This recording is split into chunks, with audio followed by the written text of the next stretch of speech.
The regular meeting of the St. Joseph County Council, January 8th, 2019 is now called to order. Please stand for the Pledge of Allegiance and remain standing for the invocation, which will be given by Councilman Mark Tanzarite. I pledge allegiance to the flag of the United States of America and to the republic for which it stands, one nation, under God, indivisible, with liberty and justice for all. Here, bow our heads.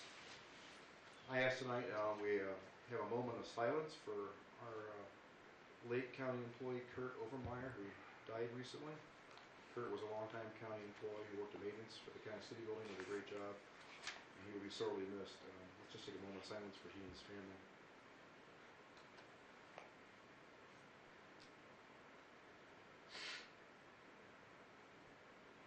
Lord, we come together tonight as a council to govern for the people. Please bless us in all the decisions we make tonight. Help us make wise decisions for the residents of our community. And please keep our public safety employees, our firefighters, police officers, and paramedics safe in our community as they work to protect us each and every day. Watch over the service women and men that keep our country safe each and every day. We ask these favors in your name. Amen. Amen.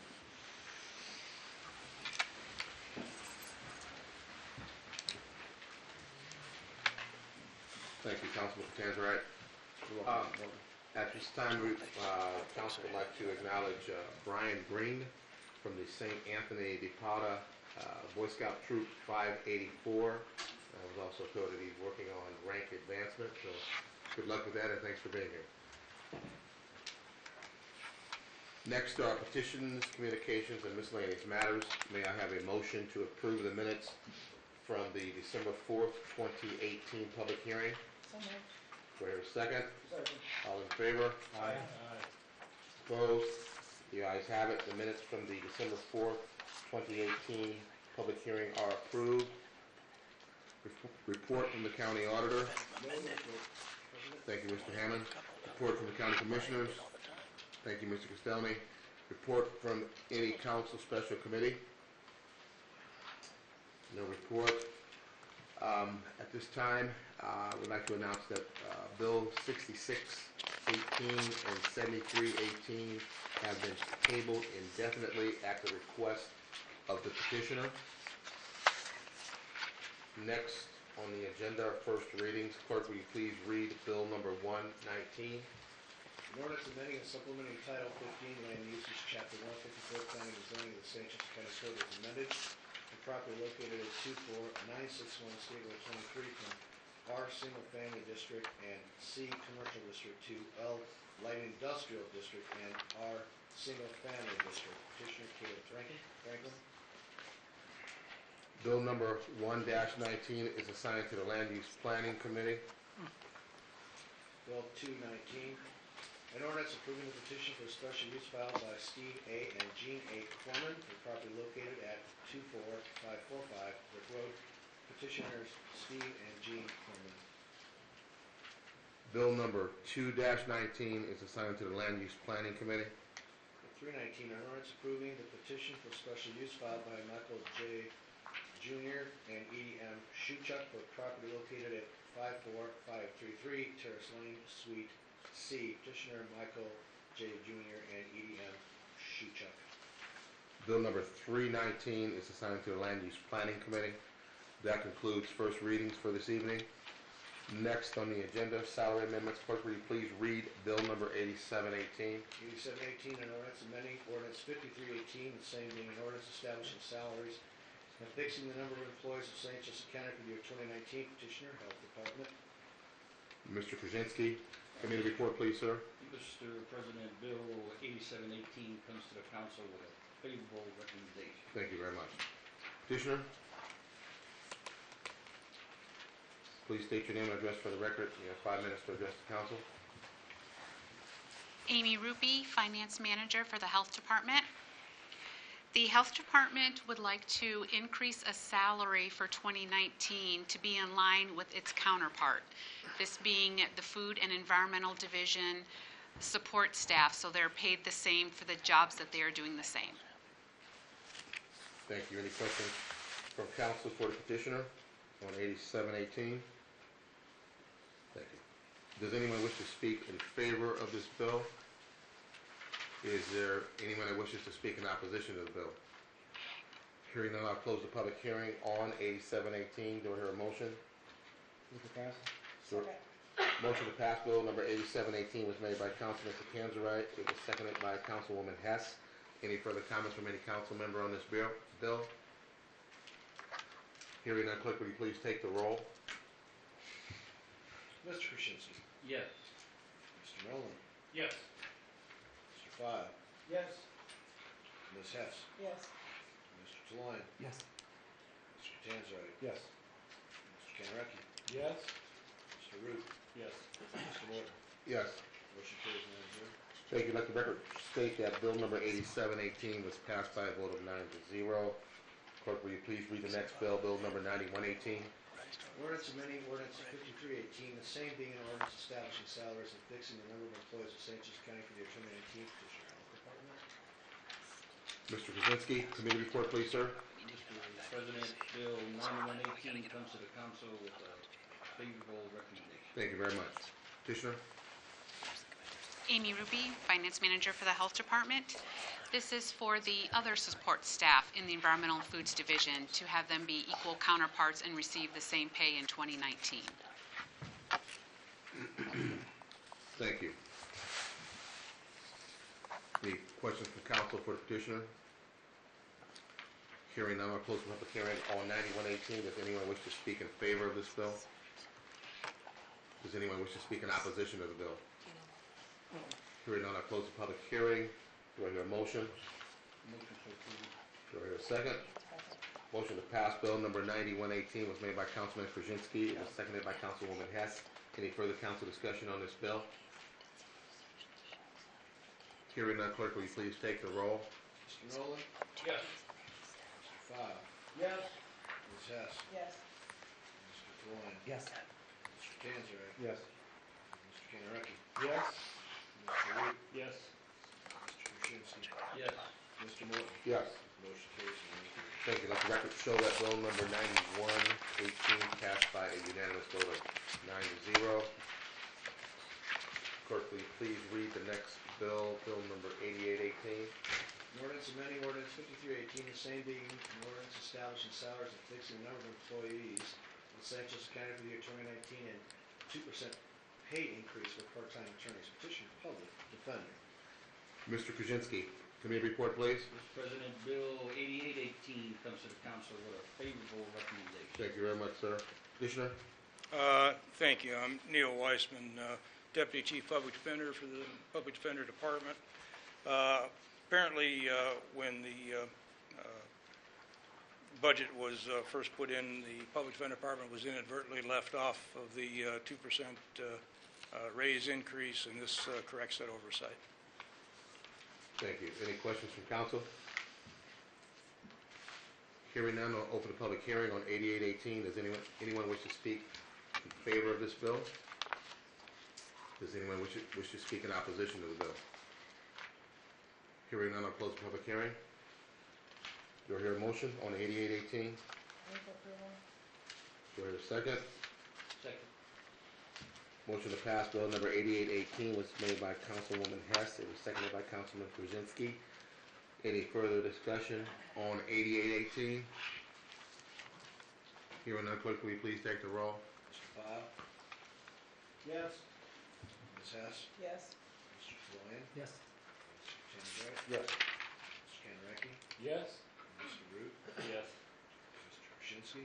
Yes. Mr. Nolan. Yes. Mr. Morton. Yes. Motion carries 9-0. Thank you. Let the record show that bill number 88-18 was passed by a vote of 9-0. Clerk, will you please read the next bill? Bill number 8918. An ordinance amending ordinance 5318, the same being an ordinance establishing salaries and fixing the number of employees for St. Joseph County for the year 2019. Petitioner, County Clerk. Ms. Hess, committee report, please. Mr. President, bill number 8918 comes to the full council with a favorable recommendation. Thank you very much. Petitioner?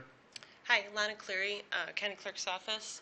This is a bill to transfer one full-time clerk employee from the Clerks County General budget into the clerk's perpetuation budget. It is also transferring a certain amount of funds from the clerk's perpetuation budget into the clerk's payroll budget for the 2019 year. Thank you. Any questions from council for the petitioner?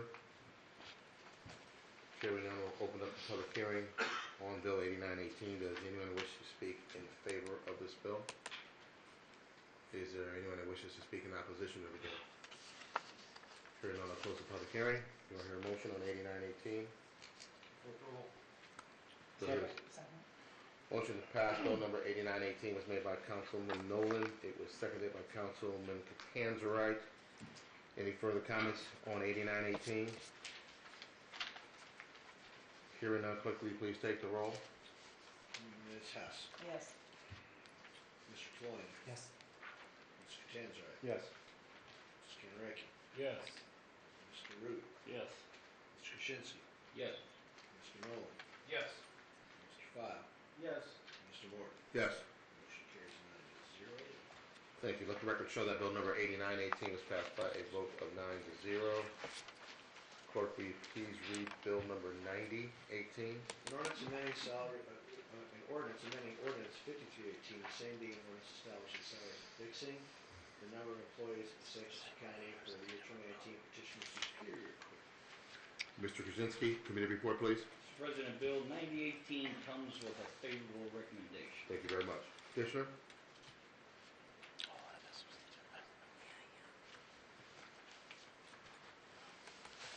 Good evening. I'm Judge David Chaplow, Chief Judge of the St. Joseph Superior Court. And this bill brings in line our 8 court reporters with the probate and circuit court closer to their salaries, still not quite as high, and similar to other counties of similar size within the state of Indiana. Thank you, Judge. Any questions for Judge Chaplow from council? Mr. Morton? Mr. Catanzarite?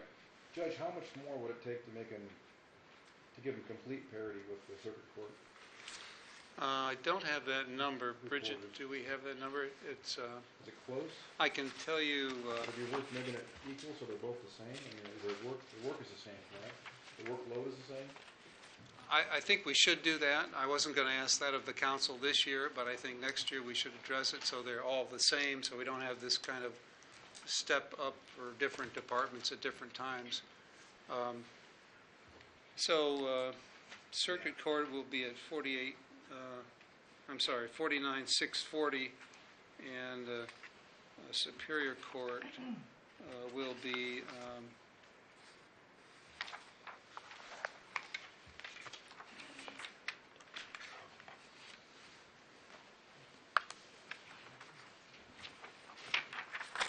You want a Superior Court, Judge, that you're looking for? I can go up there and look at it. the Superior Court.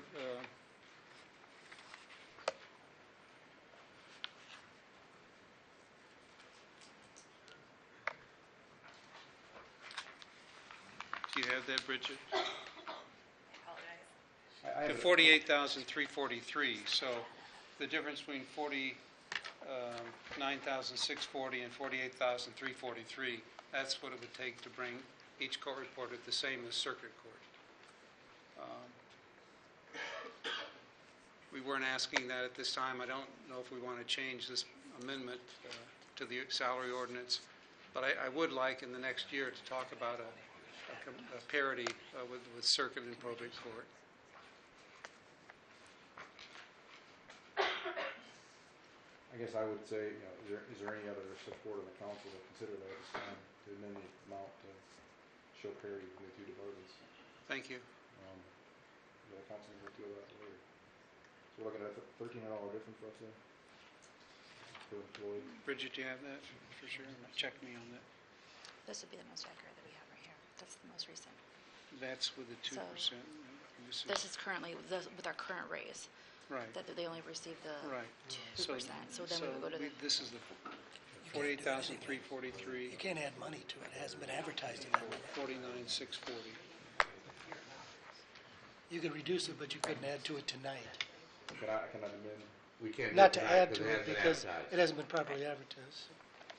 You can't increase that number Thank you. without advertising. I think we could try to work on that in the next year, so I appreciate your thoughts, Mr. Catan's right. Certainly. Thank you. Any other questions from council? Thank you, Judge. Thank you. We'll now open the public hearing on bill number 9018. Does anyone wish to speak in favor of the bill? Does anyone wish to speak in opposition of the bill? Hearing none, I'll close the public hearing. Do I hear a motion on 9018? Move for approval. Motion to pass bill number 9018 was made by Councilwoman Hess. It was seconded by Councilman Nolan. Any further comments from council on 9018? Hearing none, clerk, will you please take the roll? Mr. Taloy? Yes. Mr. Kaczynski? Yes. Mr. Kanaraki? Yes. Mr. Root? Yes. Mr. Krasinski? Yes. Mr. Nolan? Yes. Mr. File? Yes. Ms. Hess? Yes. Mr. Morton? Yes. Motion carries 9-0. Thank you. Let the record show that bill number 9018 was passed by a vote of 9-0. Next, public hearing and public comments on fiscal matters. All financial issues were heard and discussed at our December 18th, 2018 committee meeting. Is there anyone who wishes to speak in favor of any financial issue on tonight's agenda?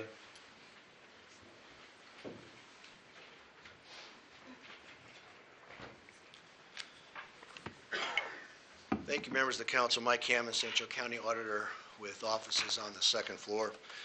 And I wish to speak in favor of this bill, in particular, Section E, which has to do with our request for an appropriation for the ERP system. Very briefly, I mean, there's several of us are going to speak. We're going to keep it quick, but I just want to, for the public and for the sake of Mr. Kanaraki, to kind of let folks know like how we got here. When I became county auditor in 2015, I was just trying to wrap my head around not only the financial system and what we were doing in the budget, but IT. It was at that point that Scott McKenzie, who was our purchasing manager, approached Ian Alford, our IT director, and said, we should look into getting an ERP system.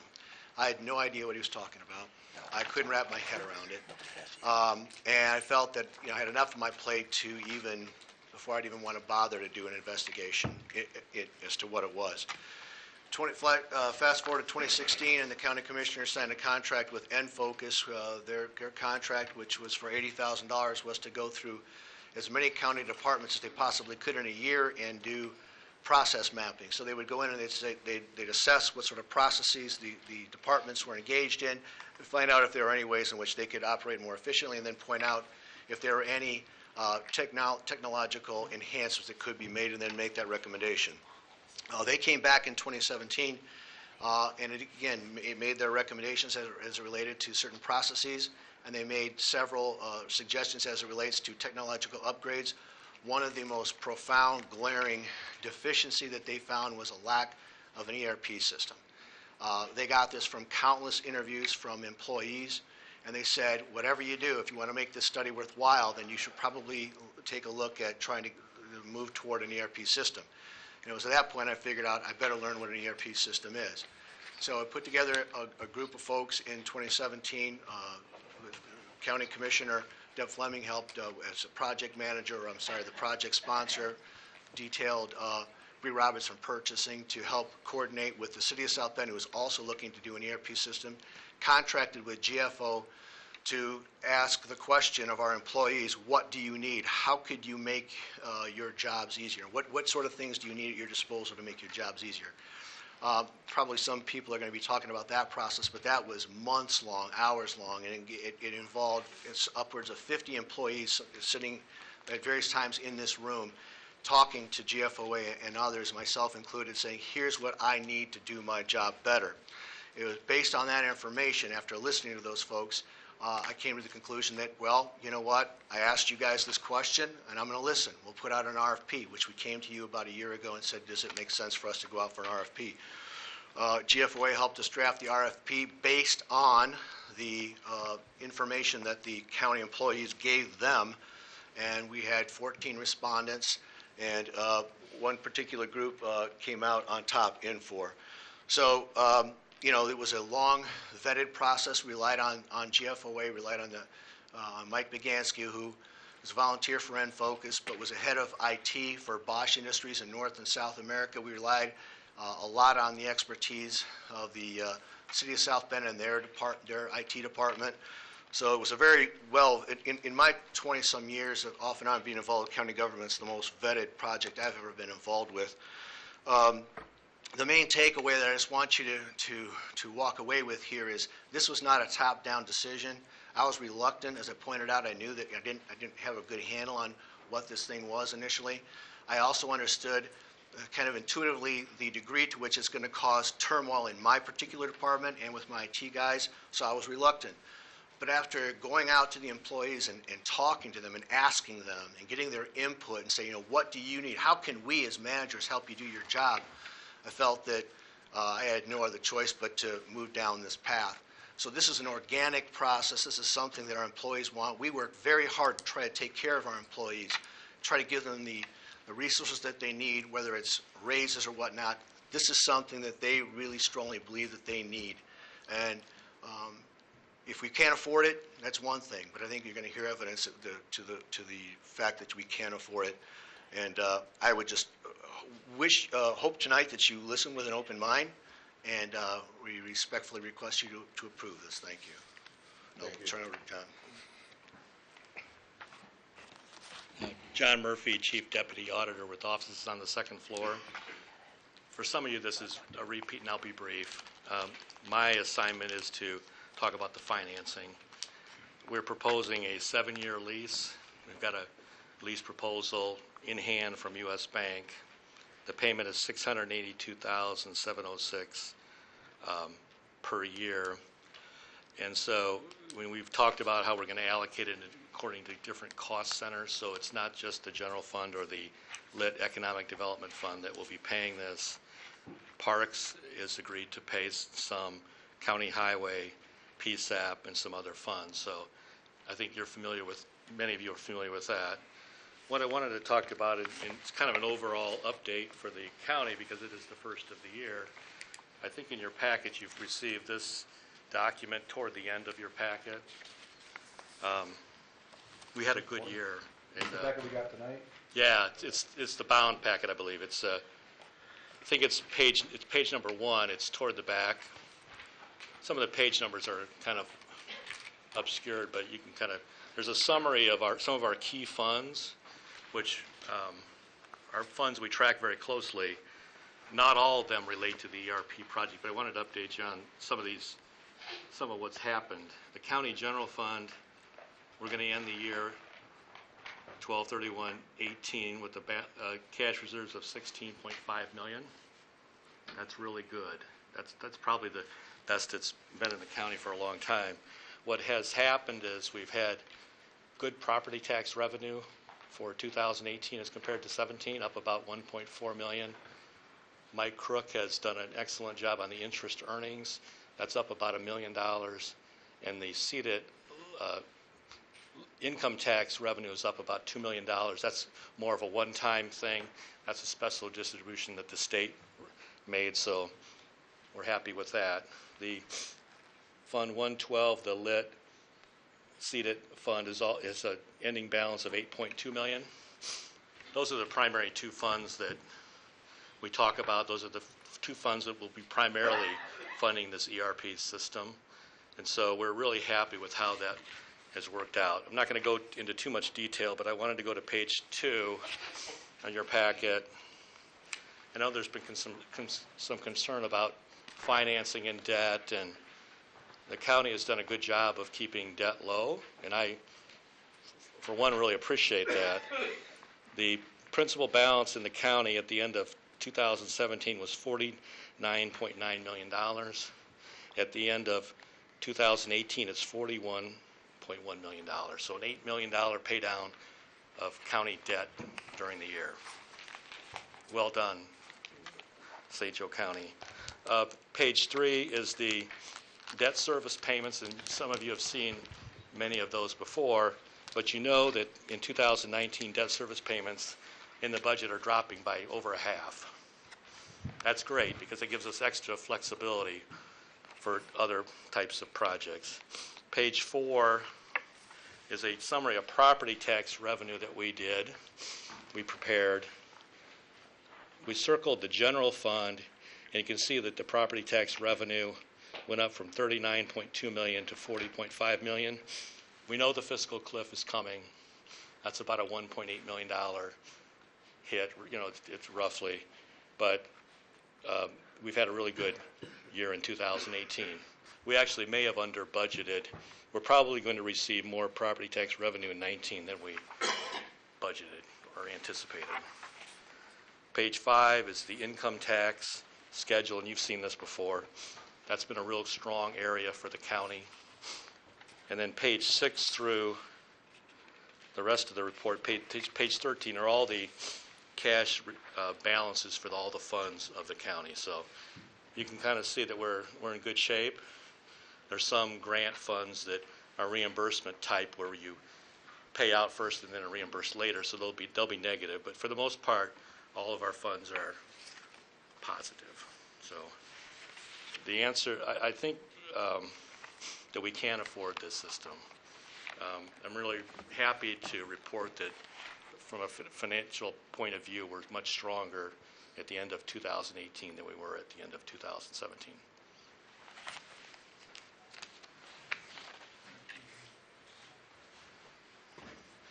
Bree Roberts with County Procurement. Office is here on the 7th floor of this building. Members of the council, thank you for the opportunity to speak today. As this project has been in the local media quite frequently, many vendors who were part of the process early on and were withdrawn from consideration have been following along as the project develops. Many have expressed sentiments of encouragement and support. I'd like to read you an excerpt from an email that I received on December 19th from a vendor. It states, "To think that Lau can develop a new version with all the functionality and ability of N4 and then engineer it in a hosted model securely in a short amount of time is simply misguided. I do hope it works out for you, as I can't imagine everyone having to go through this entire process again." This vendor has nothing to gain from N4 winning this contract with the county, yet potentially everything to gain should we have to reissue this RFP, and I think that speaks volumes. When looking back at the past 18 months that have been dedicated to this project, above anything else, it's been such a wonderful opportunity to grow. We have forged new paths and gained an immense amount of knowledge. The most exciting part is that this is truly only the beginning of this venture. Everything we've done to this point has set a secure and solid framework on which to build a new era here in St. Joseph County.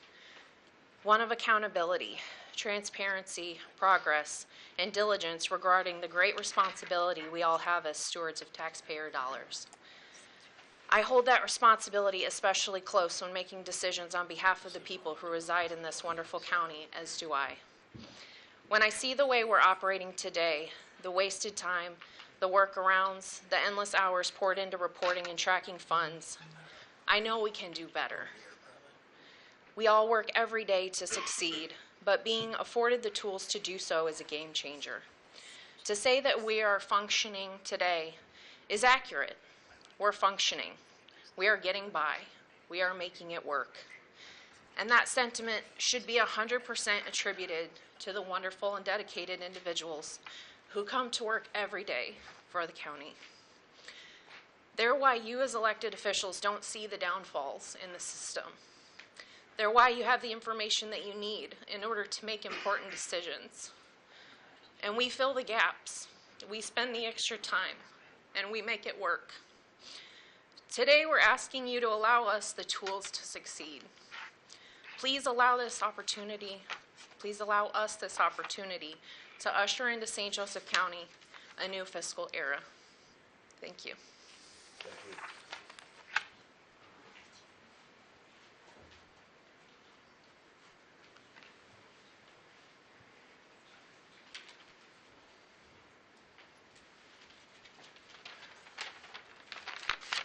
Good evening. Scott Seneff, Director of Information Technology, St. Joseph County Auditor's Office.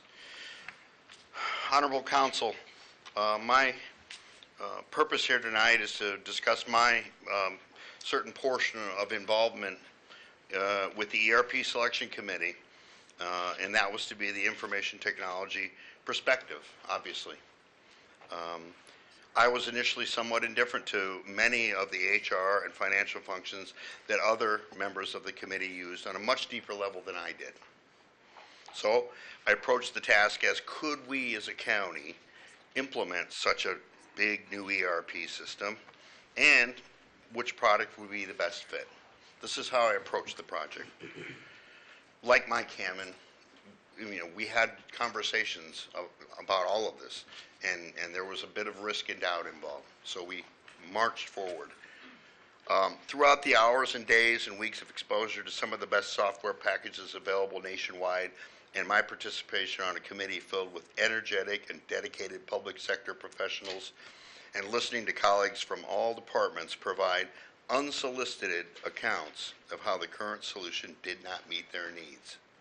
We didn't go pull this out of people. The following things became evident. We do need a comprehensive ERP system, the complete solution, and not a pieced together compromise of different vendors. Number two, we have found the absolute best solution for our county with Infor. The selection process, GFOA involvement, was a textbook example of transparency and fairness. Number three, we can implement this package. If we go with the solution set before us tonight, I'm 100% confident we can implement this model of efficiency as at least an 8 to 10 year solution. And finally, there was and has been unanimous departmental support for this undertaking. Your concerns and input throughout this process have not been taken lightly and have been duly noted. The key participants in the ERP selection and steering committee represent well over 100 years of government service experience in a variety of executive, management, finance, and line functions. People, as mentioned, who come to work in St. Joe County every day. They keep the lights on. For years and years, they're responsible for maintaining the core functionality of this local government. As such, we are respectfully requesting your full consideration and funding support of the Infor solution that has been presented and discussed so many times now. Thank you. Thank you.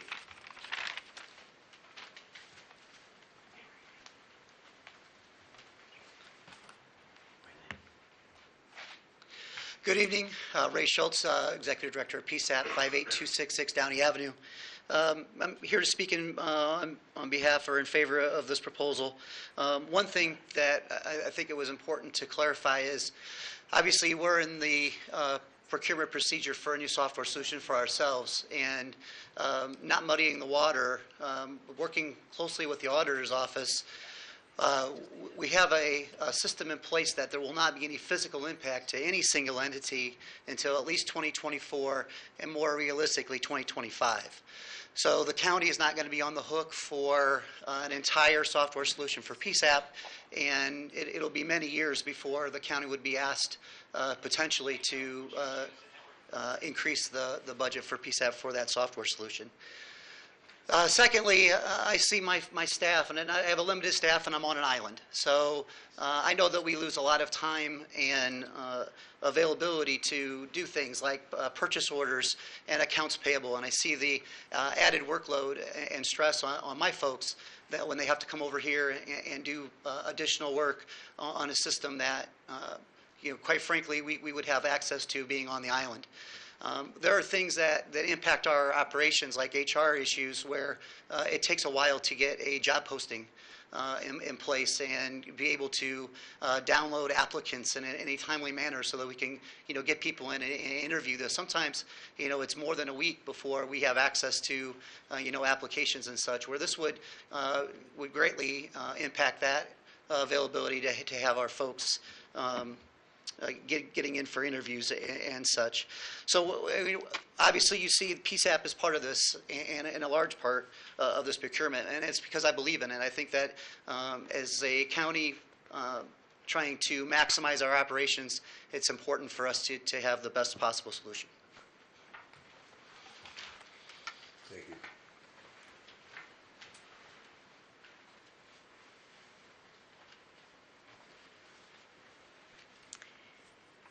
Mr. Morton and members of the council, I'm Evie Kirkwood, Director of St. Joseph County Parks. And I'm Donna File, the Vice President of the County Park Board. I have with me a letter that you have been sent in advance that the Parks Board has asked me to read, and I would like to do so in support of the ERP system. Mr. Morton and members of the County Council, at the December meeting of the St. Joseph County Parks Board, members voted unanimously to approve the allocation of funds from the Parks Operating Fund cash carry forward and our Parks Non-Reverting Fund towards the acquisition and implementation of an ERP. Several members of the County Park staff have been involved in various aspects of the assessment and the review for such a system. As a department that is not housed in the county city building, purchasing activity is burdened by the need for our staff to drive downtown to pick up paper copies of approved purchase orders. And in addition, inventory of newly acquired items is not automatically integrated with budgets. Park staff maintain 6 different financial spreadsheets separate from the current existing county financial system to be able to monitor the detail we need to analyze our various operations and programs. Park staff also track payroll information such as hire dates, benefits, all in-house because there is no countywide system to do so. The longer we delay the purchase and implementation of an ERP system, the more outdated our processes become. We support the county's endeavor to streamline many aspects of financial and HR operations through a fully functioning ERP system, combined with a thorough training and implementation protocol, and we have committed the funds to do so. And it is signed by Larry Catanzarite, Park Board President, and the members of the Parks Board, Donna File, Dr. Virginia Calvin, Rick Kennedy, John Ferretti, John Gleisner, and Tom Panzica. A couple other comments that I would like to add as a member of the selection team for the ERP, and I will reiterate what my colleagues have said, that it was a privilege to work on this project with my fellow employees. We've struggled to articulate to you the level of complexity and convoluted procedures we navigate to get the information that we need every day to do business and to serve our residents, because we do it every day and you do not. Now, I wouldn't expect you to know how to process a purchase order or how to look up an applicant that has applied for a job or how to track a hire date for an employee or calculate benefit time payouts. Nor do you need to know how to do that, because that's what we do. And we know then that it's difficult for you to understand the day-to-day challenges that we face doing our work. As others have said, many departments have created workarounds, systems, and spreadsheets that allow us to gather some of the information we need and the information that you need to get the job done. But we are bogged down in duplicate entries, paper copies, and driving back and forth to the county city building. So we were asked to analyze the systems and workflow, and you've heard about that process, I know, numerous times. And we were asked to review proposals, which many of us did on our own time, often evenings and weekends. We looked at inconsistencies, we looked at compatibilities, we looked at training, and we looked at implementation, because we felt that would lead us to success in such a project. So we made a recommendation because that's what we were asked to do. We were asked this task, we did it, and we did it because we understand the efficiencies it can bring to county operations. And we gave you a funding mechanism to make it happen. We also believe that it will increase transparency to residents if an ERP system is implemented. And because some of us, given the opportunity, are eager to do our jobs even better with tools that we can use to succeed, we ask your approval for this ERP system. Thank you. Thank you.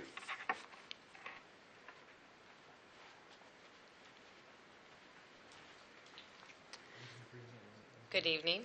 Jessica Clark, County Engineer with offices here on the 7th floor of the County City Building. Mr. President, members of the council, I'm here obviously tonight in support of the ERP funding request that is upon your consideration tonight. I mean, obviously, I'm very wholeheartedly excited about the opportunities and the functionality of this program based on the capital asset software and the projects and grant tracking and those type of things. I mean, on any given year, we're responsible to be providing documentation and tracking on projects between total amounts of $60 to $80 million. So, I mean, to say is an understatement for me to say we need that type of a tracking system. However, I'm here tonight to just share with a few words. If you don't mind, I'd like to paraphrase some of the support letters that my staff and elected officials have provided to you. Just want to kind of highlight some of the information that, in their words, what they see and what they do on a daily basis, not just my words. So the first one I'd like to share is from Anita Givens. She is our accounts payable payroll manager. She has been in charge of fiscal activities, I think, her entire career with the county, of which it's 22 years she's been employed here. And she was sharing thoughts regarding, currently our data entries have to be entered 3 to 4 times to get an end result. With the new ERP system, data entries could be reduced to 1 with a review and a confirmation. In 2018, the Highway Department alone processed 2,500 to 3,500 invoices with over 1,000 purchase orders.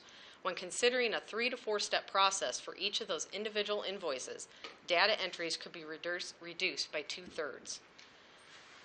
Also, our department faces issues with payroll management.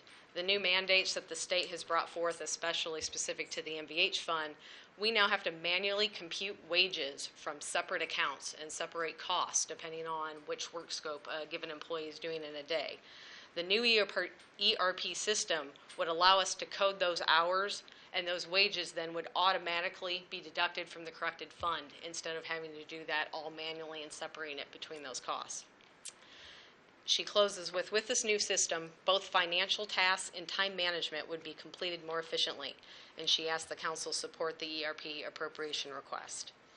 I'd also like to share a few comments from our highway engineer, Charles Porter, highlighting, again, just what we see from being able to utilize an ERP system. This proposed system has the potential to change the way we have conversations with you as an elected official, to provide you with more real-time, relevant information so that you can do what the public expects of you, to provide and make decisions that improve the quality of life within our community. It allows us to change conversations we have with our employees, allowing us to better communicate to them the benefits of working for the county, while also improving our scheduling, ordering, billing, invoicing, and it gives us more times to focus on what our core missions are within the respective departments. It also allows us to more clearly and transparently communicate with the public, which allows them to have more confidence in their local government. And it makes it easier to do business, whether it's trying to, them to sell us a product or obtain a permit or even trying to get their pothole patched. So again, he is also in support of this project. And lastly, I'd like to end with Commissioner Fleming's, a few of her thoughts. As the project sponsor, again, she absolutely is in support of this endeavor.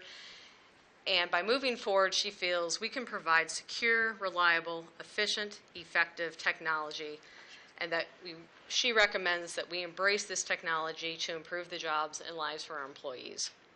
And ultimately, that better serves our community as well. So again, I value and appreciate your time, effort, and deliberation in this matter. I know it has not been an easy one, and it has been very time-consuming, but I also request your favorable support for the appropriation tonight. Thank you. Thank you.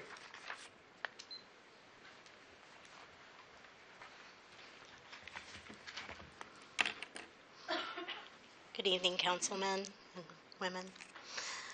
Kim Karkowitz, Human Resource Director here on the 7th floor of the County City Building. When I started with the county back in 2013, we were doing paper insurance enrollment for all of our employees with all 4 offerings that were available. We were doing paper applications to get those hires that we needed for each department. Since then, we have moved in the right direction, by going with an online enrollment for our insurance, going online with what we have right now as an applicant tracking system. But we need to do better. We're the 5th largest county in Indiana. We have to compete with the employers that are in our region. Right now, when we have an applicant apply, they can only apply for what's available to them right now. They cannot put us on their future map. Our current employees can't put a career track here. They do not see where their progression in their employment at the county can be. We do not have an HR system at this time. That is not something that is available to our employees, to our supervisors, to our managers, to our department heads. What we have is a payroll system. We have moved in the right direction. Over the last year, we have reviewed many offerings, and we've come down to the offering that is best suited for the talent that we have here at the county, the staffing that we have here in the county to move us forward. Facing competition from the private sector, we run into. But with the public sector, it is not always the dollar that brings them here. It is helping the community. It is seeing their future here at the county. And right now, they don't see that. Our employees, many employees have left because they do not see a career track for them here. And that needs to change. Departments have asked for things like, do you have a talent review? Things to help us with the succession plan. Be able to do a career path or development for the departments. And now I can say, no, we don't. Just a few things that many of the departments are looking for, along with employees. Employees only have the access to things like a pay stub and their online portal for insurance. They do not have anything like a self-service feature to change their addresses, their taxes, their direct deposits. All of that should be available to them. Their employment history with the county should be available to them. If they're looking for a different area in the county, they should be able to view that and put that in their future track. We do not have that as an option. Compliance and reporting, which is a major thing for HR with any employer. We are using, again, spreadsheets, paper forms to provide those documents for compliance.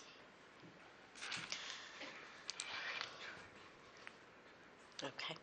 I do thank you for your time and consideration. As an HR department of a very few staff, we would welcome and suggest the help for our ERP system. Thank you. Thank you very much.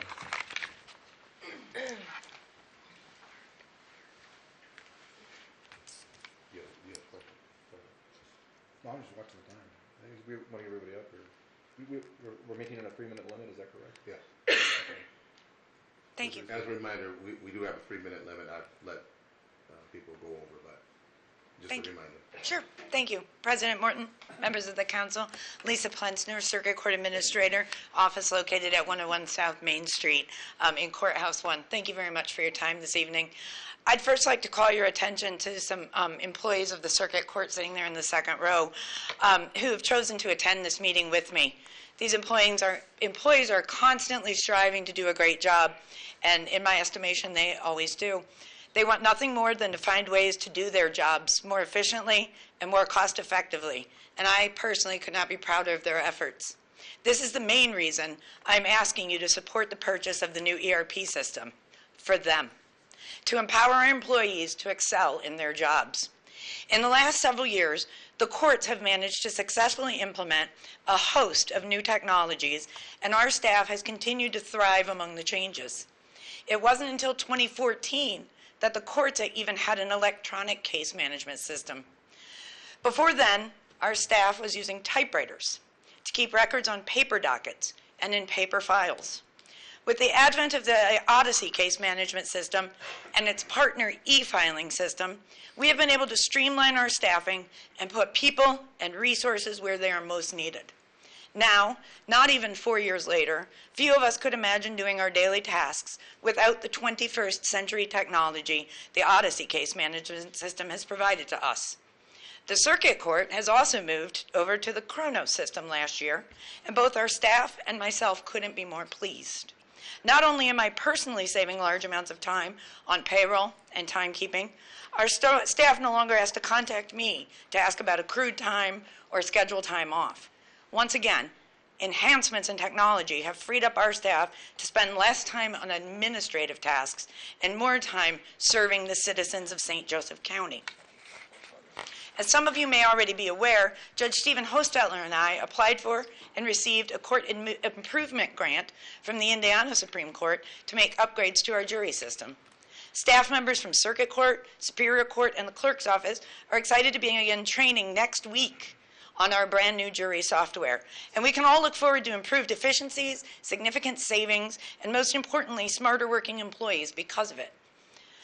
We sought this new jury system not simply for cost savings. We also wanted to be sure the citizens of St. Joseph County know that our employees are operating in the 21st century. For far too long, we have not. Modern technology and employees equipped to take full advantage of it guarantee to our citizens that they can have faith in their local government. They and we deserve no less. In less than 1 month, I will have been the court administrator of the Circuit Court for 15 years. I am proud to have spent this much of my career serving the people of St. Joseph County, and I can only hope to spend 15 more doing much of the same. You've continually asked us to be creative and find ways to be more efficient. I stand before you today respectfully asking you to give us the tools to do just that. Thank you.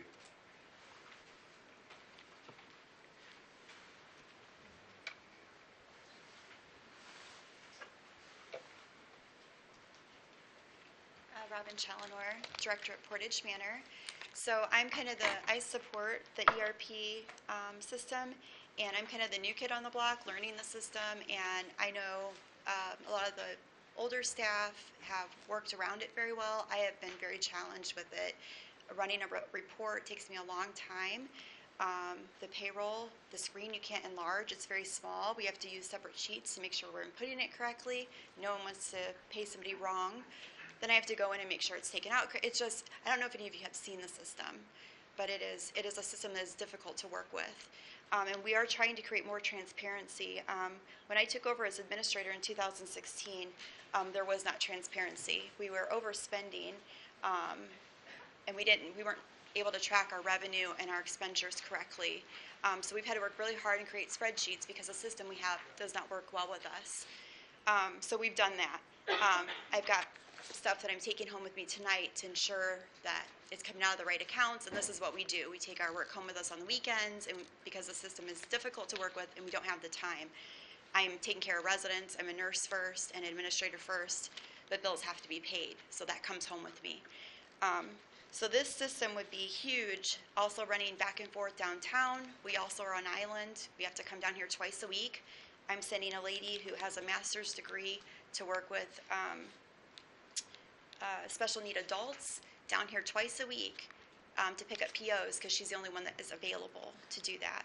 We've cut our staff. Most of you know I've stand before you in council meetings about our budgeting problems, but we're doing well there. If we could save these little things that seem minor would be huge to us and would free up our time that we could serve the residents at our facility better. And I too, as a taxpayer, feel that it's a good investment for St. Joseph County to come into the 21st century and maybe save some money in the new avenues and EAP system for the stress inducement on the labor that is caused on the staff that have to do these systems. Thank you for your time. Thank you.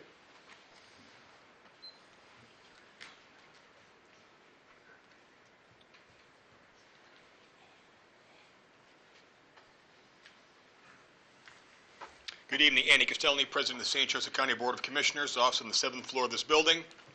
I'm also here to speak in favor of the ERP system that you guys are, the appropriation that you're going to be voting on today. It's a lot of money. There's no doubt about it. This is a lot of money, but I look at this as infrastructure. This is the financial infrastructure with which the entire county operations are built on. So I will differ with one of our employees who said right now they can kind of band-aid together the things that we need. They can sort of, but there are lots of information that we'd like to have that we simply can't. There are projects that we can't properly track. If they're paid for out of 3 or 4 different funds, it's almost impossible to pull all those things together so we can have a very centralized, located area of that information. So for us to do our jobs more effectively, make the decisions more effectively, we need better information, more timely information, and easier to access. Like any infrastructure project, just imagine if we had our county employees, there was a bridge that tried to connect where our county employees would have to enter the building.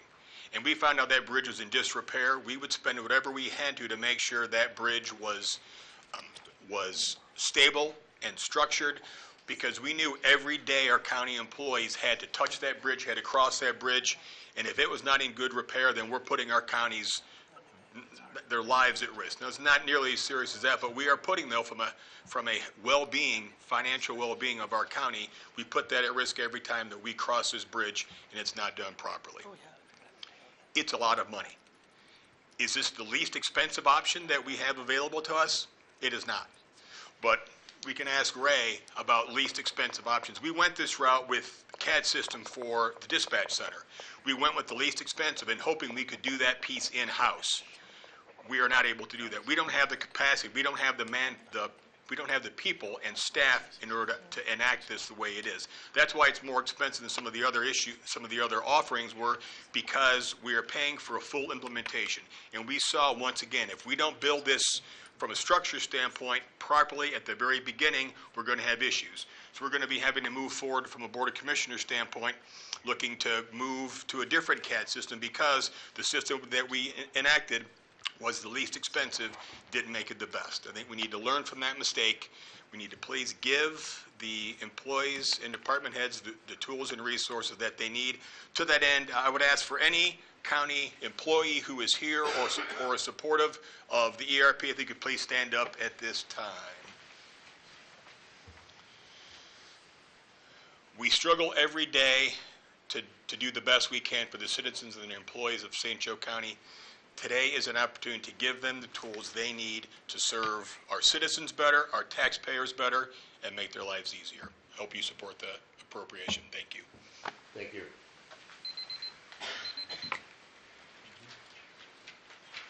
Is there anyone else that wishes to speak in favor of this bill? Is there anyone that wishes to speak in opposition to the bill?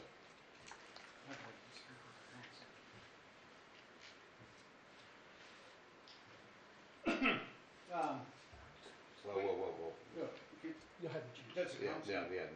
No. You'll have a chance.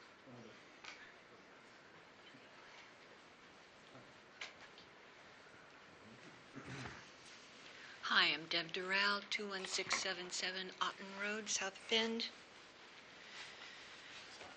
I am not an IT person, but I do understand the selection process and feel the committee and spokespersons have done exceptional work on the ERP project, and the county employees do need a better tool. The selection committee should be proud. I also feel the council is doing admirably in not rubber stamping this proposal. The council should be proud. It is a hard decision and challenging process, as it should be, and deserves our respect.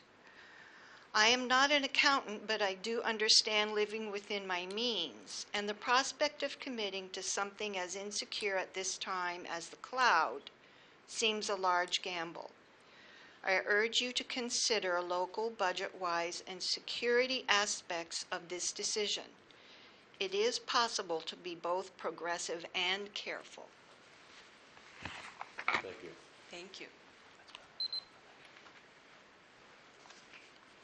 Sharon Benicki. Tomorrow I will probably be one of the most hated workers in this building. I am not opposed to the system per se. If we had the money and it was there, fine.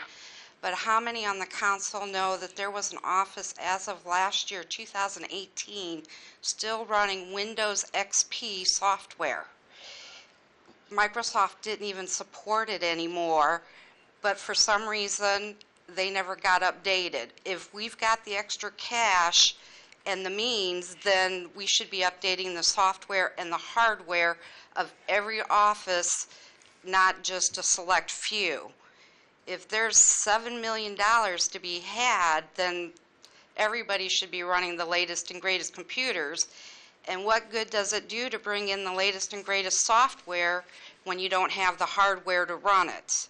So even though it starts out at $682,000 on paper, then you've got to buy the hardware to go with it to make it functional.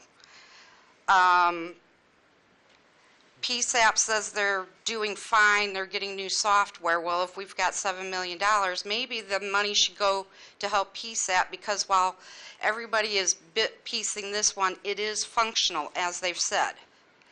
PSAP is not functional. It's not working at all. It's dysfunctional. That should be the top priority. Fix 911. That is the concern of the citizens of St. Joe County. It was brought up that employees are leaving because they don't have a career path. They don't know where they're going. No, employees left because they went 5 years without raises because they were told the county had no money. This year, you know, raises were finally handed out, but when you go 5 years with no raises and then all of a sudden, oh look, here's $7 million for software and hardware. That doesn't make sense. And if you talk to the employees that aren't affected by the software, which is quite a few, they want raises. They don't care about making another department job easier because it doesn't affect them. You want happy employees, you want productive employees, you pay them productive wages. Thank you. Thank you.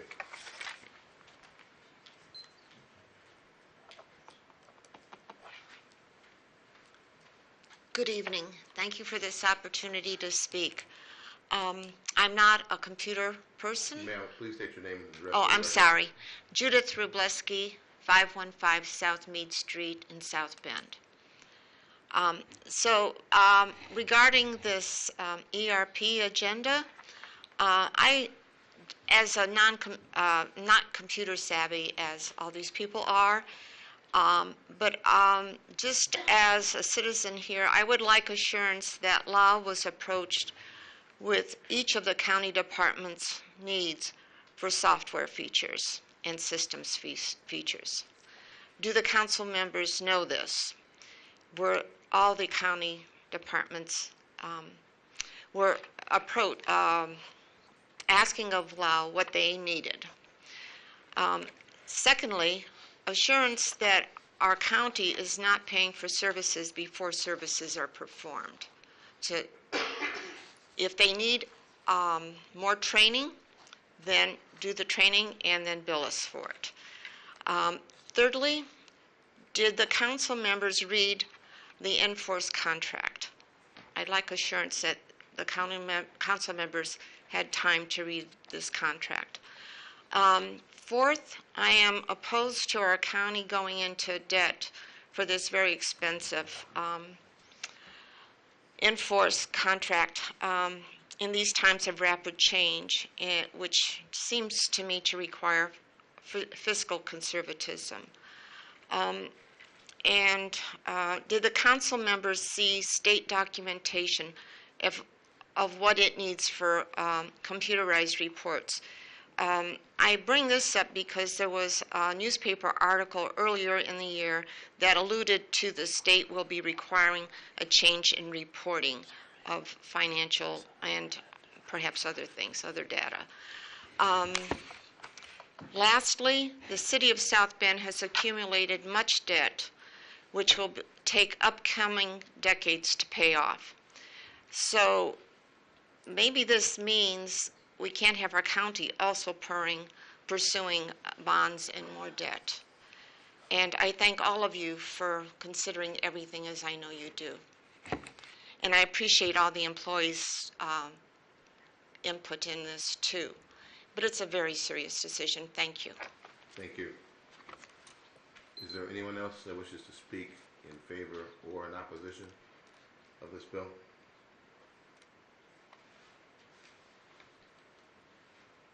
Hearing none, public comment is now closed. Mr. Triple, would you suggest that we vote separate on item E? I would. Thank you, sir. Thought you would.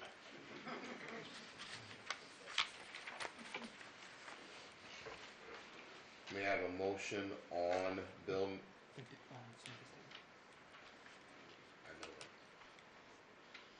We have a motion on bill number 8618, item E. Do I hear a second? Second. Motion to pass bill number 8618, item E, was made by Councilman Nolan and was seconded by Councilman File. Any other comments from any council member at this time?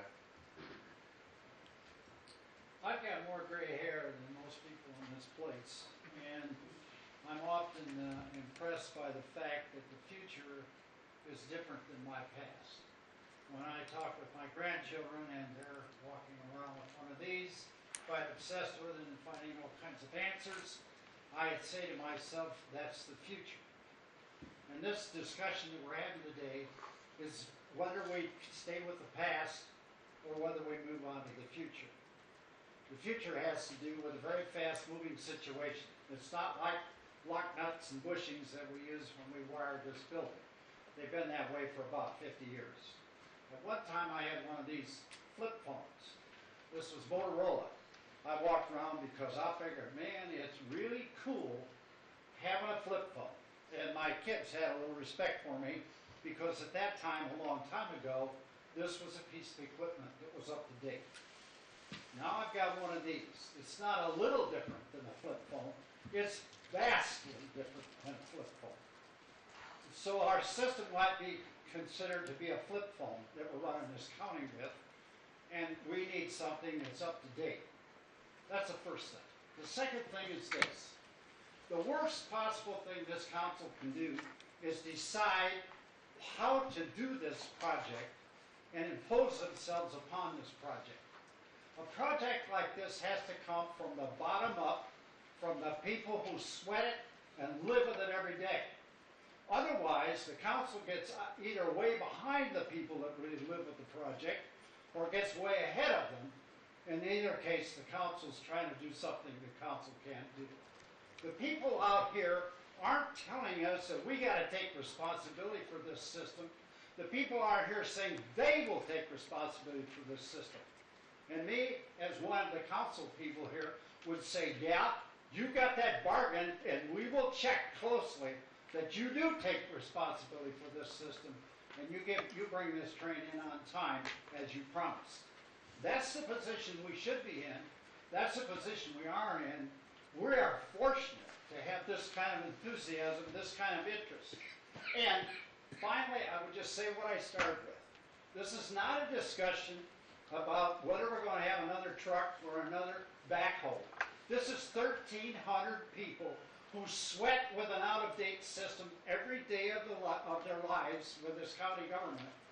And this is whether we go with the future, which a lot of us with gray hair didn't invent and aren't on board with as much as we might be, or whether we stay with the past. That's my vote.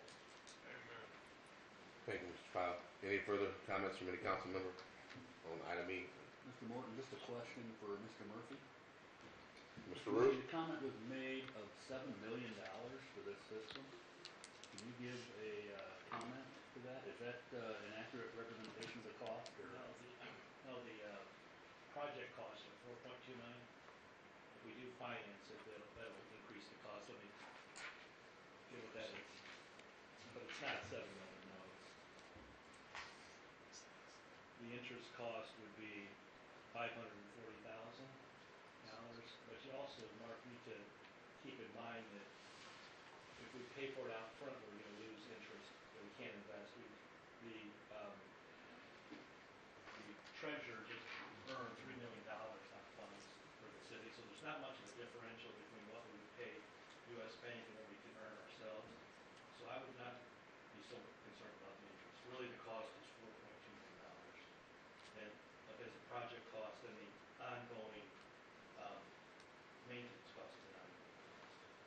all included in that 4.2? No, that's an annual fee.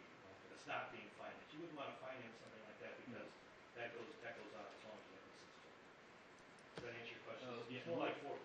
And the annual fee for this system is? Is it 600,000, something like that? 386,000 and some change. What's the one for the current system?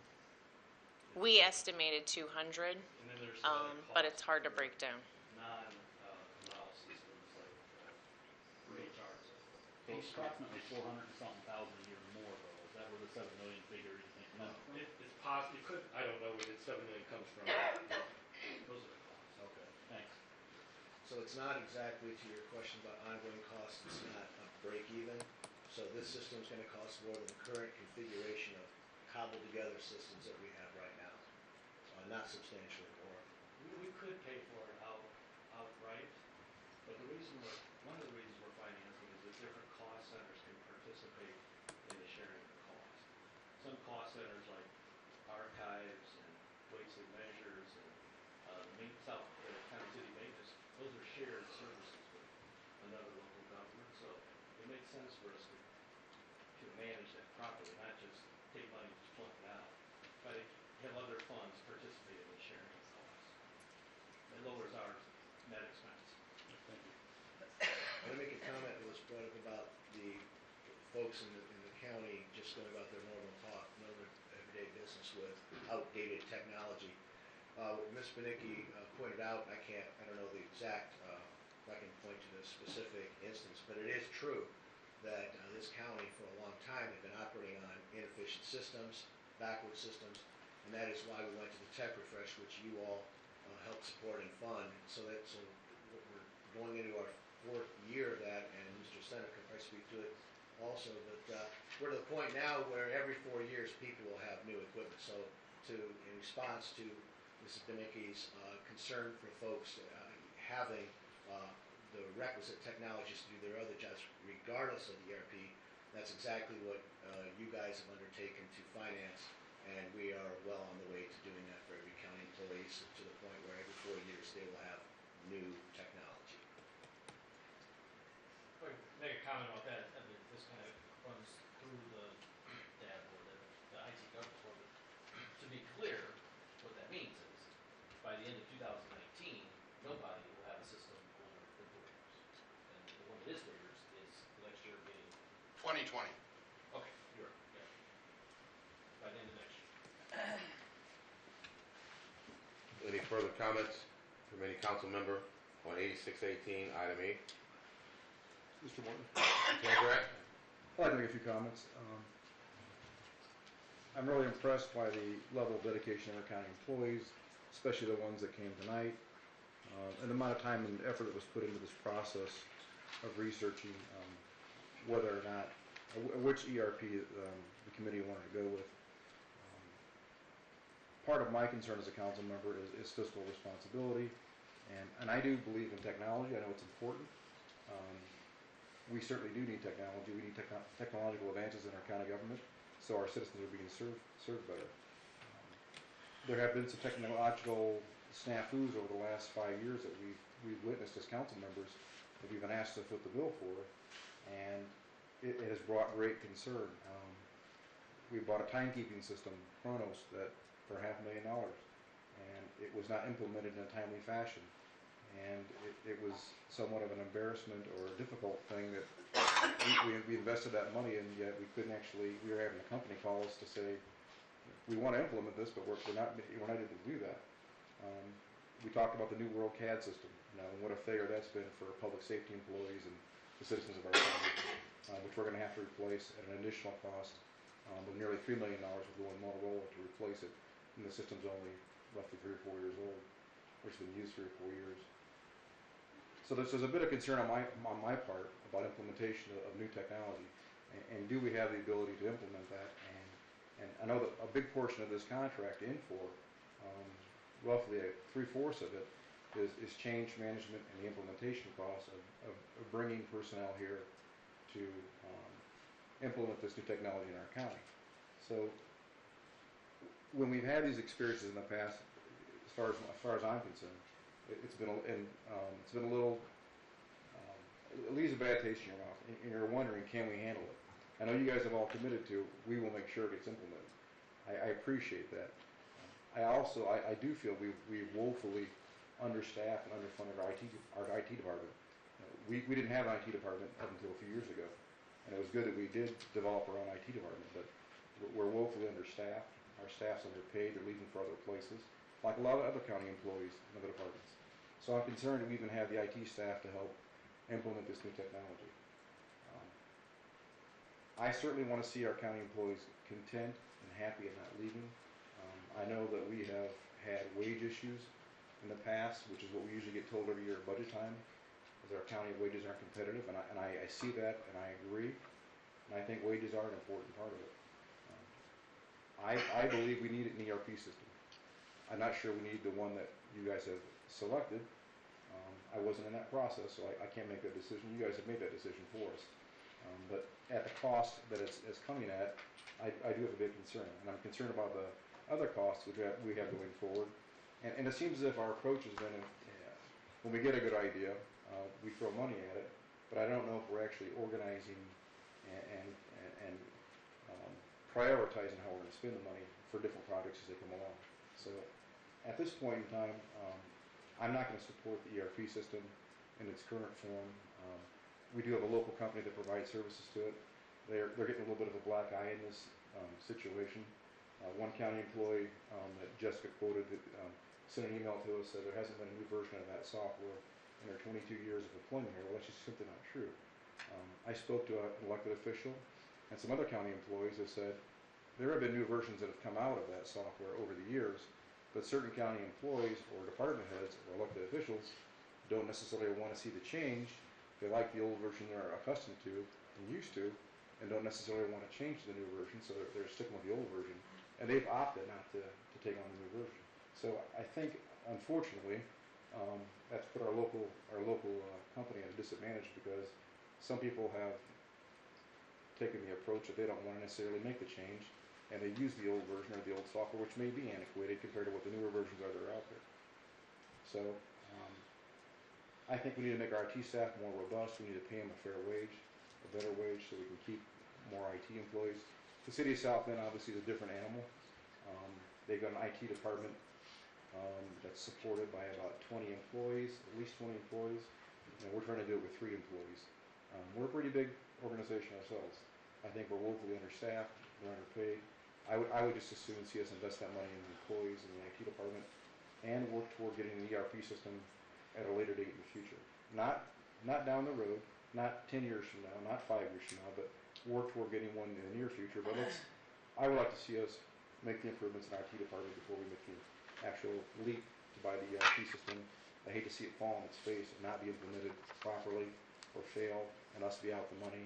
I have more frustration with the county employees having to go through using a system that never got fully implemented properly or they're not comfortable with, and we would be sitting here again frustrated like we are with the new CAD system, or how Chronos got implemented slowly, or even like the investment we made in our county website. I remember when we got our county website a couple years ago, it was very costly. I think we spent nearly $100,000 for that. That was going to be the new answer to applications online, making us more user-friendly and helping do a lot of things in county government. And I'm hearing tonight that we can't even track applicants through our website.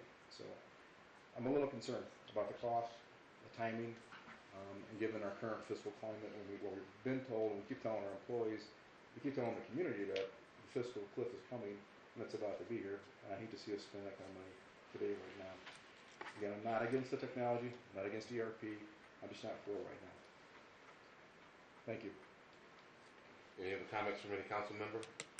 Mr. President, Ms. Hess? I would like to echo Mark's comments, so I won't repeat a lot of those, but I stand with him on most of those issues, particularly making a more robust IT department. And I certainly don't doubt the integrity of the process or the passion, enthusiasm, the work, the hundreds of hours that were put in by the staff. And I appreciate that, and so it certainly, I know why you're so invested in wanting that software now. I understand. This is an extremely difficult decision for me because I am for supporting the employees, and we, who worked tirelessly to serve our county residents. I have fought for over 3 years for increases in wages in the clerk's department, for instance, which we finally got some satisfaction there. But we are told every budget time that we have no money for this, no money for that. We have to be careful, we're facing the fiscal cliff. So we make pretty cautious decisions that impact staff and other parts of the county. So we have a lot of infrastructure to build. We're short on human resources, we're short on wages. But again, the financial concern, the timing of it with the fiscal cliff coming up, I, for one, to help me do my job better, I would like to see us have a 2 to 3 year capital project plan so that we're looking at capital projects out in the future and we're comparing them with each other. We're prioritizing just like we do on the data board and IT governance committee so that we're not just deciding on a $5 million project here, another $8 million project there, without any context, without any understanding of what might come up. And although we have, I think John said we have a one-time influx of income tax this year, that is a one-time influx. We hope property taxes will go up. And we're talking about some good outcomes that Mike Cook has been able to achieve for our revenue on our current funds, but I think we've all seen the papers and the economic situation is faltering and is certainly uncertain right now as we are 1 year out from 2020. So I would rather see where we're at a year from now, and then John also, or somebody mentioned, maybe it was Scott, mentioned that we're looking at probably an 8 to 10 year software investment, so it's going to take us almost that long to pay it off. So what does that look like then? So for me, it's primarily a financial matter. I think the timing for that is off, and so I will have to vote no on this as well. Mr. President, I appreciate it. Can I just, John and I offer some slight corrections to some of the things that were mentioned. It's 5-year contract, not 8 to 10. Okay. Well, I know that there was a comment. He's saying what will happen is that this software is likely to last us 10 years. 8 to 10 years. He's not saying that we're going to be paying the software. Right. So $680,000 for 7 years. The other issue is that we have 9 staff, IT folks. I think you mentioned 3, I couldn't remember that. I said that. Okay. We have 9. Yeah, we have 9. And I appreciate, I'll take any help I can get with regard to more IT folks. I appreciate that. The one slight correction to something that you said, Councilman Contingent, was the Chrono system was a $275,000 investment. It wasn't $500,000. Okay. It was, but you were correct insofar as this. You pointed out it got off to a slow start. We decided out of 1,300 employees just to purchase 650 licenses, and because there was some confusion as to who was in charge of what, things went very slowly. You guys, if you remember a year ago, you undertook to provide John Butler for me as my project manager, and he was tasked with coming up with making sure that Kronos was implemented. At this point in time, correct me if I'm wrong, but we're about at 800 out of 1,300 employees, and we're getting licenses for the rest of them here now. So we should be done by what time, Mr. Butler? We've currently increased our number of licenses to encompass all county employees that are not currently on a timekeeping system. And in discussions today with Kronos, we're looking at a full implementation before May 1st. Before May 1st. So that was by the time he came to work for me a year ago in January, and we had a clear line of who was in charge of what. And I promised you that I would get this thing done. We did. So, but I agree with you, it was a frustration, it went slowly, and it would give me pause as we make promises as to the extent to which we can implement this program. I understand your concern there, but I just want to let you know that's where we're at with the programs. Mr. Nolan? I think that's kind of an important point, it kind of stands out, because I think Mark made some good points, is these projects that flounder or fail, the biggest reason for that happening was poor implementation.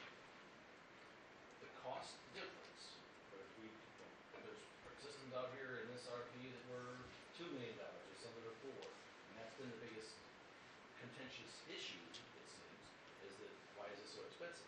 That's what we're paying for. We're paying for a complete implementation because we don't have 20 John Butlers to put towards this project that could happen in an efficient manner.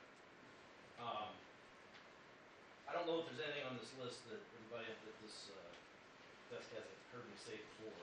But I with this, we've hired professionals to focus, GFOA, Mike Yancey, who's volunteer actually, to advise us on how to do this, what do we need, how do we need to get there. They've all come up with this as the solution. They invested the 18 months, we've heard that numerous times. I get to the point where I feel like if we can afford it, that was always the biggest hurdle, is whether or not we can afford it. And I think we've heard multiple times how we can. And once I'm convinced of that, because the current vendor, or the potential vendor, was chosen far and away for every other category other than cost. That's the only thing that they weren't the best, absolute best at. And that's how they got chosen, in spite of the value. It needs to be seen as an investment, not a cost. And whether or not we're going to invest in this tool to provide our employees and constituents, St. Joe County, to get the best services, whether it's transparency or whether it's the efficiencies, I think that this is, I know that's how I feel as part of the community that brought this to the council. That it's absolutely the best solution out of 14 different options, and it is needed now. I don't know what would change a year from now. As mentioned, maybe a year from now we can do this. And I don't know how that process is going to get started. Because I don't think you're going to get the motivation behind, you spend 18 months, get to this point, here's a recommendation, turn it down, 12 months from now you'll start this again. I think that's going to be a tough pill to swallow for a lot of people. We have comments from any council member on 8618 item E.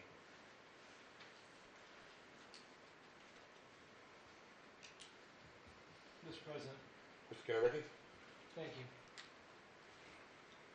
This is an issue I've been working diligently to digest. I think what's apparent from listening to the staff of the county, both tonight and unfortunately for me, only in the weeks prior to this meeting, not months, is that to echo Mark's words, we are woefully deficient across the board in our systems integration and implementation.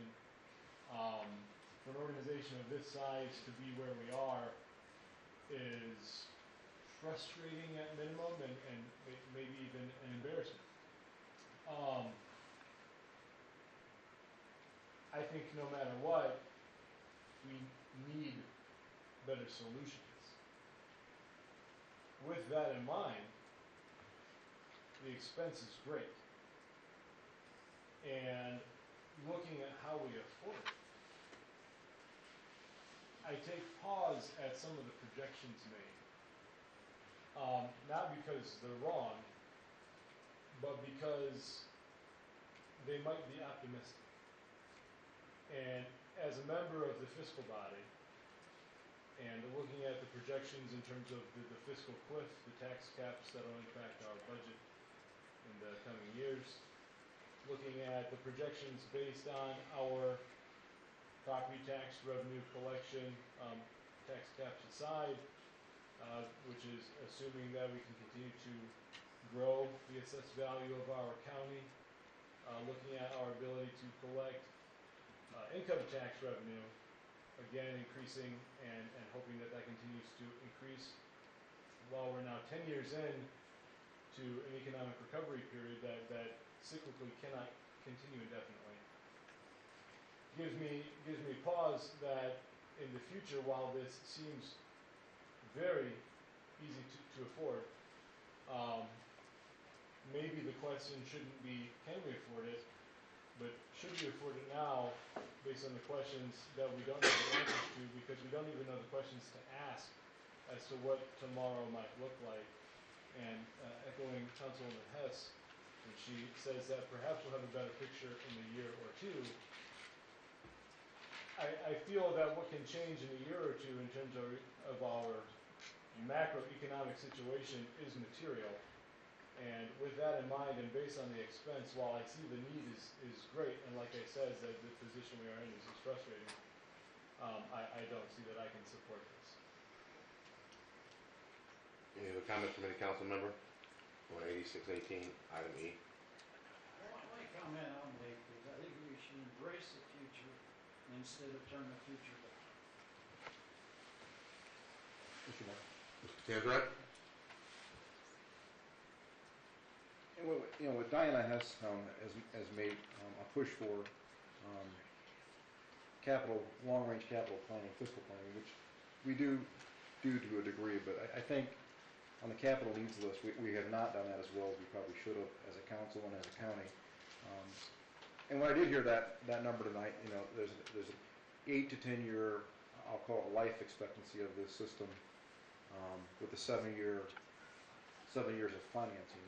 So I guess given that, and looking at the long-range fiscal picture and the ongoing cost of roughly $400,000 to operate and pay for licensing and support for the system, should we?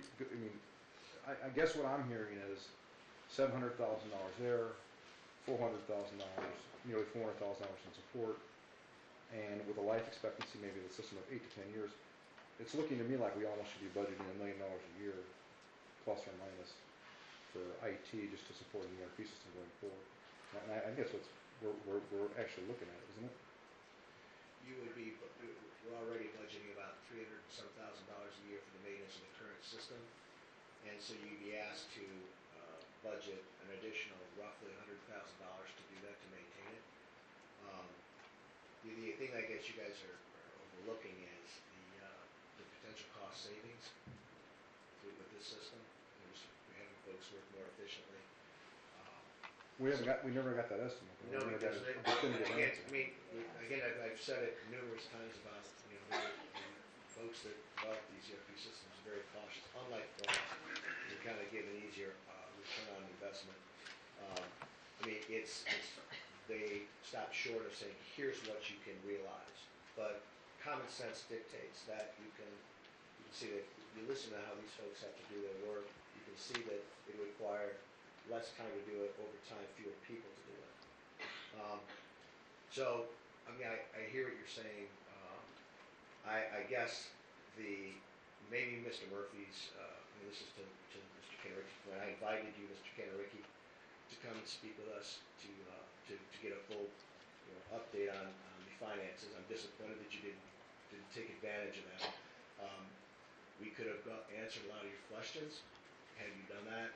We sent an email to you on Friday. We got no response. So with all sorts of information. I hear your concerns, but I think that had you taken the time to come sit down with us, we could have allayed some of those concerns, and maybe you could have come to a different conclusion. But you didn't. Here we are.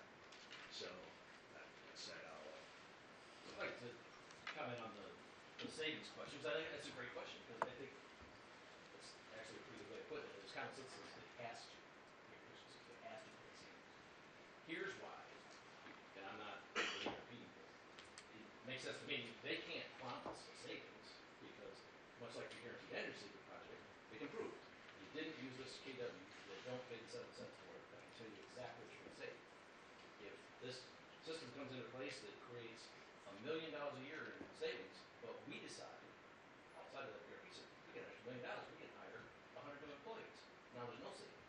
They can't control that. So they can't tell you what the savings is going to be because they can't control what we do afterwards. But you can see what the efficiencies just inherent to the system will be. Haven't they implemented enough of these systems in other places by now that they could show some concrete data that even though we can't say your situation is going to be like this or this situation is like that, we've seen a general trend of X percent. You could expect maybe a 7%, 3%, 10% reduction in employee cost related to implementing the use of our system. I would think by now, given if they've implemented the system in multiple locations in other municipalities in Indiana or other places, they could give you that kind of data, I would think. I would hope they would be able to help convince us that it's the right investment to make. I was the person selling that system out of the phone. And again, you for what you do. Yeah. That's it. Can't control what we do with it, but you could say, you could expect this to happen. You could expect, you could, we've seen this happen at this location. Or give us some examples. But if Jay started at 7%, and we squandered 10%, and actually stuff through. That's on us. That's on us. If we squander it, that would be on us. Mike Bajanski's worked with this group for many, many months.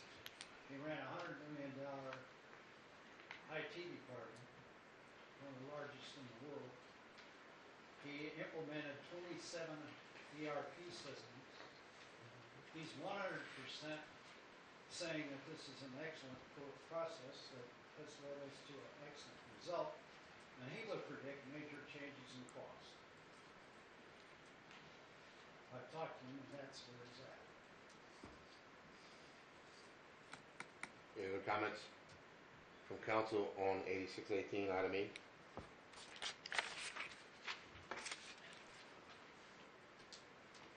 Hearing none, clerk, will you please take the roll? Mr. Tanzarite? No. Mr. Kanareki? No. Mr. Root? Yes. Mr. Krasinski? No. Mr. Nolan? Yes. Mr. File? Yes.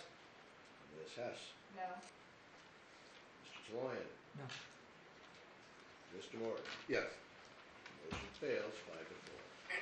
Let the record show that bill number 8618, item E, failed by a vote of 5-4. May I have a motion on bill 8618, excluding item E? Motion to pass. Do I hear a second? Motion to pass bill number 8618, with the exclusion of item E, was made by Councilman Tanzarite, seconded by Councilman Hess. Any further comments on this bill? Hearing none, clerk, will you please take the roll? Hearing none, clerk, will you please take the roll? I'm not going to hear it, sorry. Mr. Kanareki? Yes. Mr. Root? Yes. Mr. Krasinski? Yes.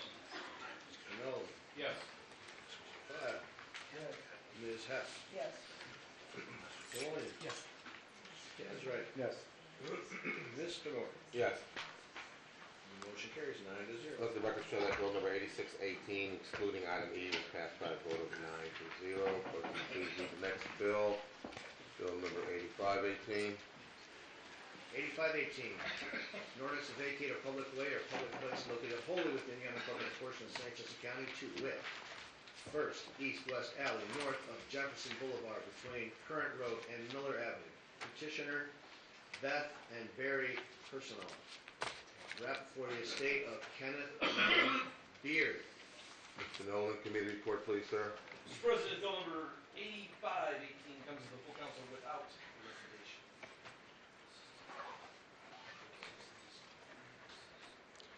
Hi, my name is Beth Ann Berry, and I'm the personal representative for my deceased father. His address is 56495 Miller Avenue. I'm asking that the alley in between his home and some property that he owns be vacated.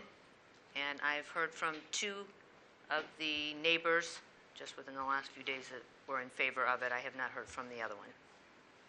They all use the alley already. And I need it to be vacated because I need to put a new septic in so that we can sell his house. And quite frankly, it will save us about $10,000 if we don't have to do a mound system in his yard. Any questions from council for petition? Thank you. Hearing none, open the public hearing on bill 8518. Does anyone wish to speak in favor of this bill? Does anyone wish to speak in opposition of the bill? Hearing none, I'll close the public hearing on 8518. Do I hear a motion? Do I hear a second? Second. Motion to pass bill number 8518 was made by Councilman Nolan. It was seconded by Councilman Kanareki. Any further comments from council on this bill? Hearing none, clerk, will you please take the roll? Mr. Root? Yes. Mr. Krasinski? Yes. Mr. Nolan? Yes. Mr. File? Yes. Ms. Hess? Yes. Mr. Taloyan? Yes. Mr. Tanzarite? Yes. Mr. Kanareki? Yes. Mr. Morton? Yes. Motion carries 9-0. Let the record show that bill number 8518 was passed by a vote of 9-0. Clerk, will you please read the next bill, bill number 8118? An ordinance for the St. Joseph County Council exercising home rule to designate the positions of President of the St. Joseph County Board of Commissioners and President of the St. Joseph County Council for compensation purposes, Petitioner, St. Joseph County Council. Ms. Sass, committee report, please. Bill number 8, Mr. President, bill number 8118 came to the full council without recommendation. Triple? Just to remind the council members, I've had discussions with the General Counsel's Office of the State Board of Accounts. They have confirmed the legality of the actions taken by the council in past years in various budgets to set the salaries of the county commissioner president and the county council president at a higher level. They did suggest, though, that we would, under home rule, that they would prefer to see for their audit purposes a specific ordinance that adopts those positions and their salaries set at higher levels, again, for an accounting clarification only, not for the legality of past actions or current actions being taken. So that's what I have drafted. Any questions from council for Mr. Triple? Mr. Jazinski?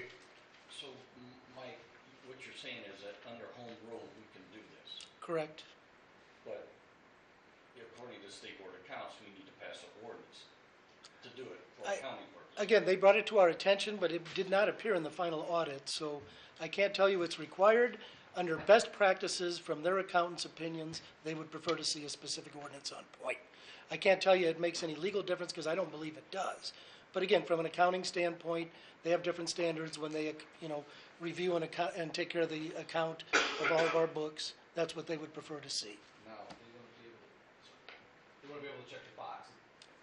That's an That is absolutely correct. It's more of a clarification, in my opinion, from an accounting standpoint.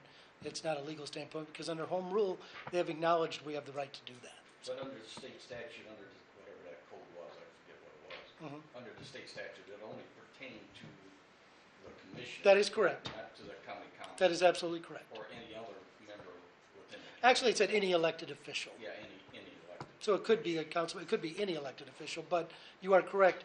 The specific statute in play is only addressed related to the county commissioners. I think Mr. Catanzaro brought that up at the committee meeting last month, that he wanted language change.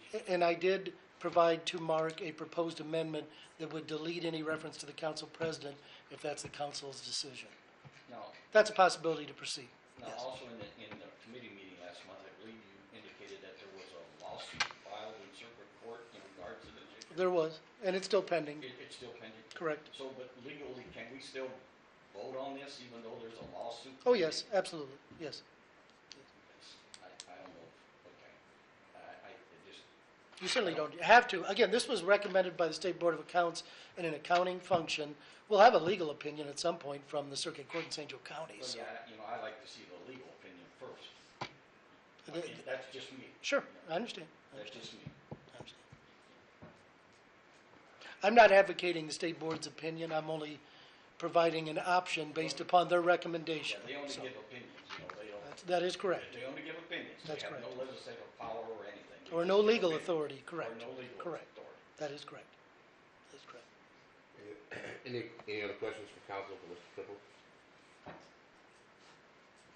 Hearing none, I'll open the public hearing on Bill 8118. Does anyone wish to speak in favor of this bill? Does anyone wish to speak in opposition of the bill? Hearing none, I'll close the public hearing on 8118. Do I have a motion? Mr. Morton, Mr. Danzart? I'd like to amend bill number 8118 to strike any language that pertains to the county council president.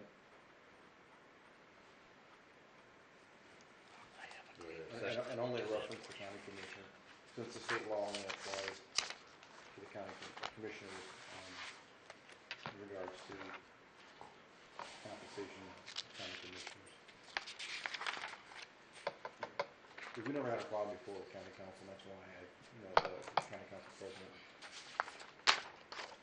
That would be the version if this gets passed. Mr. Nolan?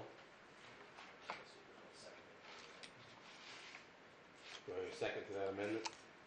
Can you explain this, Mark, can you explain that a little farther? The state, as I understand the state law, from what I read, it pertains only to county commissioners, the reference to being paid equal salaries, and there's no reference to county council members or other offices where there's multiple members of the same designation. It only pertains to commissioners. So my concern, my position was, why should we include the county council president in there if he's not required by the law to be paid the same as the rest of us? So I thought we could exclude him. And I know what our intent was when we did this 3 or 4 years ago. Our intent was to compensate both the president of the commissioners and the council for their extra duties. But since the council doesn't need to have the home rule, what I believe to have the home rule ordinance in place, that's why I was going to exclude the county council president. My question would be, I guess we'll get in a second. So I do have something to say. We're talking about it. Is there a second to that motion to amend?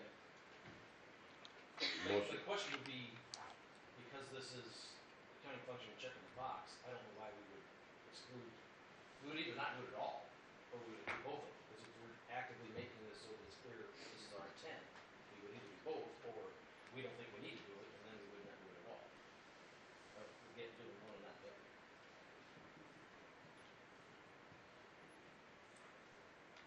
Why wouldn't that be considered lack of support for our council president? I mean, sounds like you're designating him, you're singling him out as not getting the same support as the commissioner. I don't know why this council should not support our own man. That's not my intent. Well, but that's what it sounds like.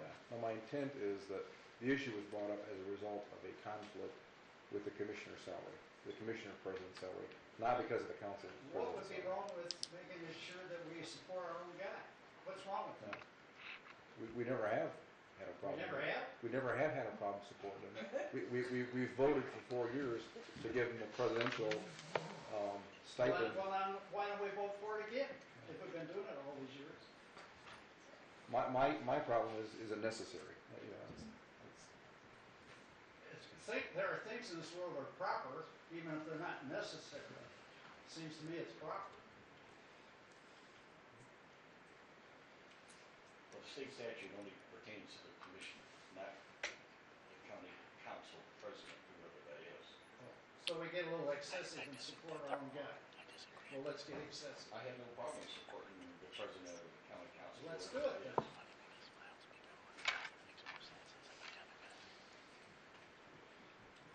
There's a motion and a second on the floor to pass 8118 with an amendment. Mr. President, I think you need to have a vote first on the Vote. Right, that's amendment. what I meant. I'm sorry, I just want to clarify that, so. Any further comments? Clerk, will you please take the roll on the amendment? Taking the roll on the amendment. I thought you could just do a voice vote on the amendment. You could do it either way, but you might want to take a roll on this one. So you want me to go and do the roll on whether or not you support adding the amendment? Yes? Correct. Yes, it is. Right. Okey dokey. Mr. Krasinski. Yes. Mr. Nolan. No. Mr. File. No. Ms. Hess. Yes. Mr. Deloitte. Yes. Mr. Tanzarite. Yes. Mr. Kenricky. No. Mr. Root. No. Mr. Morton. Abstain. Nice. Is it 4-4? It's 4-4. Fails. Looks like it died. So the amendment, the decision to amend the current bill to exclude the county council president fails. So now we need a motion for, maybe you already have one for the original. We don't, but we No. should. Yeah, we don't. Now it's open. Right, we have a motion. There's no emotion on the floor at this A point. motion to pass bill number 8118. Yes. Do I hear a second? Second. Motion to pass bill number 8118 was made by Councilman Nolan. It was seconded by Councilman File. Any further comments on 8118? Hearing none, clerk, will you please take the roll? Mr. Nolan. Yes. Mr. File. Yes. Ms. Haas. Yes. Mr. Kalian. Yes. Mr. Tanzarek. Yes. Mr. Kanareki. Yes. Mr. Rude. Yes. Mr. Krasinski. Yes. Mr. Morton. Abstain. Motion carries 8-0. Let the record show that bill number 8118 was passed by a vote of 8-0. That concludes public hearing this evening. Next on the agenda is new business. Hold on. Yes. Mr. Nolan? You guys all received, two invoices from the St. Louis County Parks referencing their project that we approved for the hotel motel grant. The auditor's office has asked that the council approve these invoices and they will pay them. Requesting your approval for such invoices. Mr. Morton? Tanzarek? I make a motion that we approve the payment of invoice 121918-8 from Adam in the amount of $76,817. Is there a second? Second. All in favor? Aye. Opposed? The ayes have it, motion is approved. Anything else, Mr. Nolan? Mr. Morton? Tanzarek? I make a motion that we approve the payment of invoice 121918-B as in boy in the amount of $29,096. Is there a second? Second. All in favor? Opposed? The ayes have it. And just so everybody's aware, forwarded that exact same form on to Clay. Thank you. Actually, my notes are very concise and. Thank you. Next on the agenda is new business. Next is privilege of the floor, limited to 3 minutes on items not on tonight's agenda. Okay, 15 seconds. We're just, on behalf of the St. Joe County Disaster Relief Fund, Harvey County, thank you for your help over the Thank you. Do I need to sign in again? No. Go ahead. All right. Say my name again. You have 3 minutes to address the council, ma'am. Deborah Durrell, 21677 Otten Road, South Bend. As many of you know, I have been attending many of the county meetings in addition to the county council meetings and spending hundreds of unpaid hours to learn about and engage in the process relating to the Indiana Enterprise Center development. I'm happy and proud to do it. You all have interesting work, to say the least, and it is exciting to see the democratic process so well modeled. I am concerned about the places where I do not see this, where I see little public engagement on the county's part, lack of dissenting opinions among members, and consequently a seeming rush to approval. This is not how we make the best decisions. This has not happened with the ERP. And I hope the rest of the county officials can take the opportunity to reach similarly across the aisle and challenge each other's positions. And I would be saying this even if the vote had gone the other way. The process has been a good one. If we can engage on the economic development of the IEC and the Nespa-Johnny Ditch and our water and farmland, as we have done on the ERP, your constituents can participate in more meaningful ways and regain faith in and support our governing process and the resulting decisions. Thank you.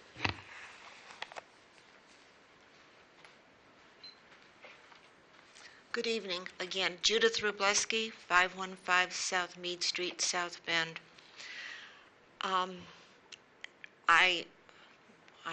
The term echoing came up earlier this evening, and I certainly echo much of everything that Deborah Durrell has said.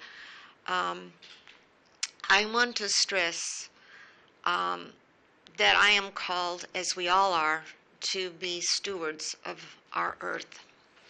And soil is really the foundation of civilization going back since 10,000 years is what they say when agriculture started. Much of the IEC acreage by the state has been rated as prime agricultural soil. And soil is the foundation for civilization, for our lives. So furthermore, this acreage, especially south of State Road 2, consists of black soil, which needs to be regarded really as a treasure, as the UN, FAO, the Food and Agriculture Organization of the United Nations, regards as a treasure on our planet. And certainly we should also regard it as a treasure in our county. And most of that, a lot of that acreage south of State Road 2 consists of black soil, which needs to be regarded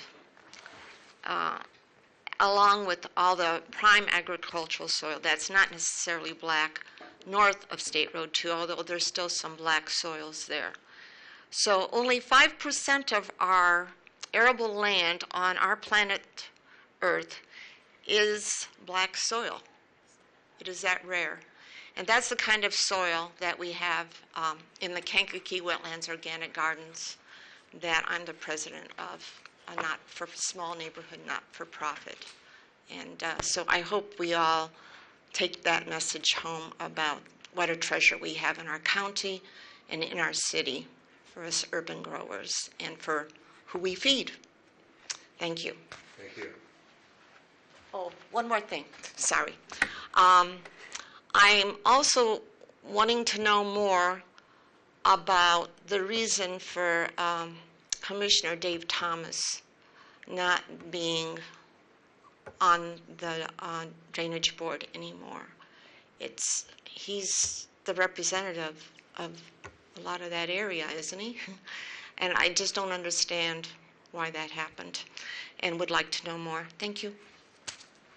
Thank you. Ma'am? I don't think there's anybody here that's going to be able to answer your last question. Oh, yeah, I didn't expect that. I'm sorry. Towards the end of the commissioner's office. I know. Well, thank you for, I should have let you know that I knew that, but that's just so some people that are here hear that.